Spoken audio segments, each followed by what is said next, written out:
Katropa, pwede po ba mangharang at mamara ang mga volunteers? Tanong lang po. So, pwede manita yung mga volunteers sa kagaya namin at mangharang depende sa designation na ibibigay sa amin ng aming mga team leader ng mga kapulisan with advice na magmara kami.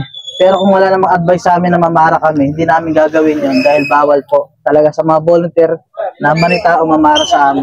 Bawal kasi sa amin mga katropa, yung mamamara kami na walang advice yung ating mga kapulisan, lalo na yung mga team leader natin, mga officers, official, bawal na bawal po yun kasi nga volunteer po kami.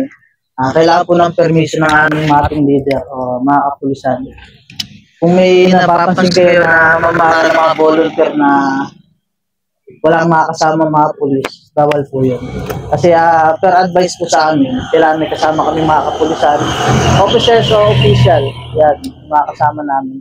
Pero kung sila-sila lang, pwede nyo po silang ireklamo o itawag sa pinakamalapit na kapulisan o barangay.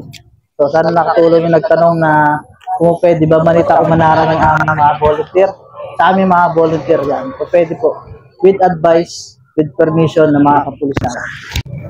So yun mga tropa, no, dagdag ko lang din kasi lalo pag sa checkpoint, mapapansin nyo maraming volunteer na maninita sa inyo. Ang trabaho kasi ng force multiplier o volunteer kagaya namin is makatulong sa mga kapulisan. So wala na yung sasabihin namin na force multiplier o pagtulong sa mga kapulisan kung hindi kami gagalaw o hindi kami tutulong sa kanila na manita. Yan. So ang paalala lang naman lagi tayo mag-helmet. Lagi tayo, pagsasakay sa motor, lagi mag-helmet para hindi tayo masita o magkaroon ng violation. So yun, ingat lagi. Thank you and God bless.